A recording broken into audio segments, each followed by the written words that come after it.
Hi, Oprah. This is GLoLady.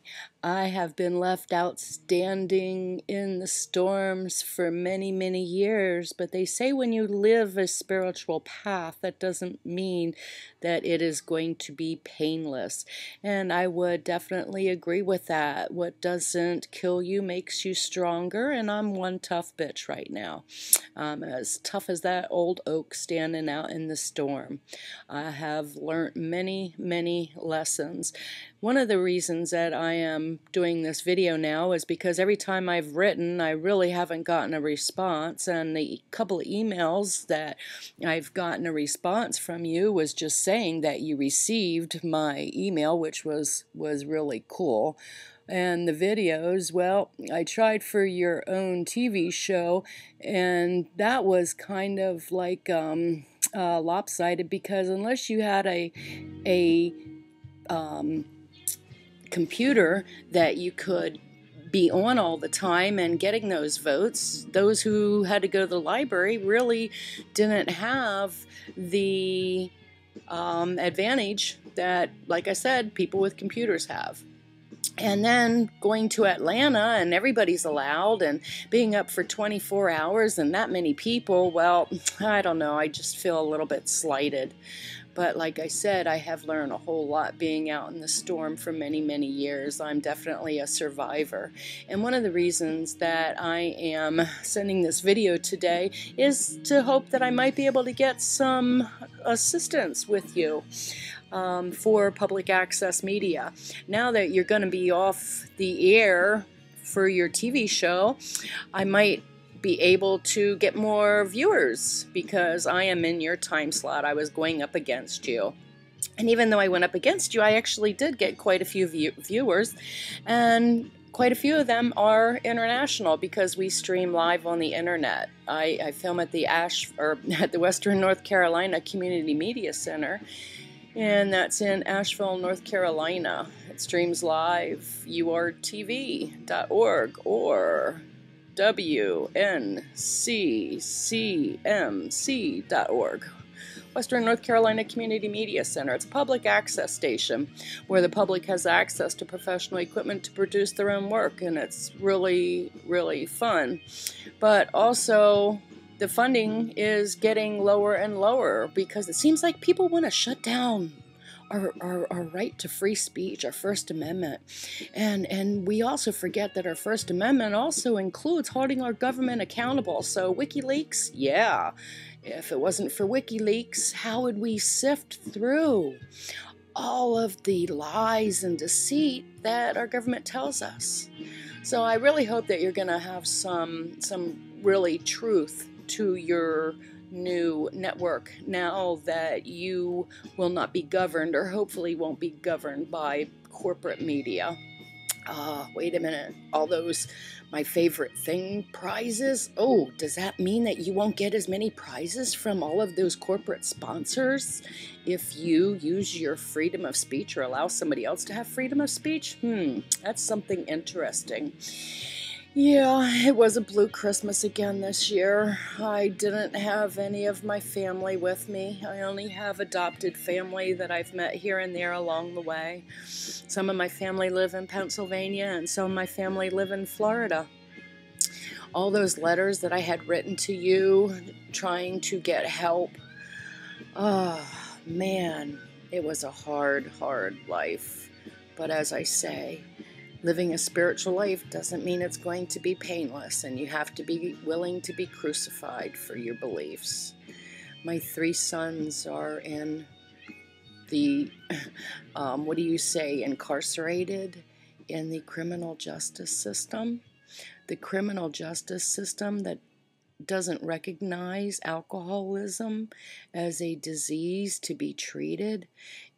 It only shows people who are bad and needs to be in prison, and that's horrible. That's not how it should be. If the American Medical Association recognizes alcoholism as a disease, then why can't we recognize that people who are afflicted with the disease of alcoholism deserve to be in treatment? Why do we glorify them on television shows? I mean, television shows wouldn't be so funny if they were sober, if they weren't doing idiotic things that they do when they're drinking, when they're sober.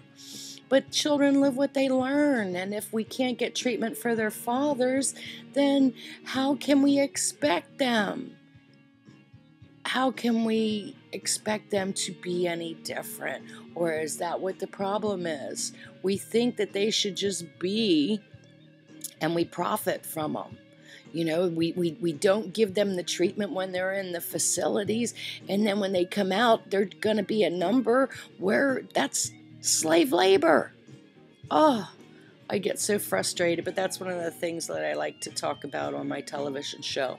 I like to educate the public on issues that you don't hear on mass media, because mass media is run by corporate greed. But did you know the dawn of the galactic underworld, which is a period that we started on November 3rd, where all of those greed and aggressive dominance, that it's going to be revealed? Why do you think WikiLeaks is so important? You know, so important with the corporate media.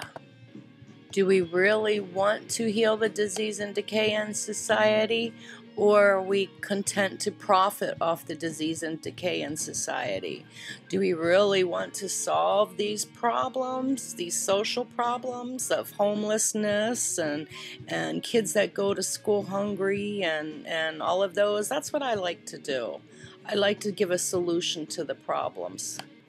My favorite things would be for those in a position of wealth and influence, that they would use that to help those who have solutions to problems, who have ideas and inventions that can revolutionize the economy in the United States. Why can't we do that? When will the money be the bottom line in anything that we do? Isn't it time that we start living and loving and finding these solutions? Oh, I really hope to be the change. I try to be the change that I wish to see. I just wish that more people could start to see that there are ways that we could solve the problems in society.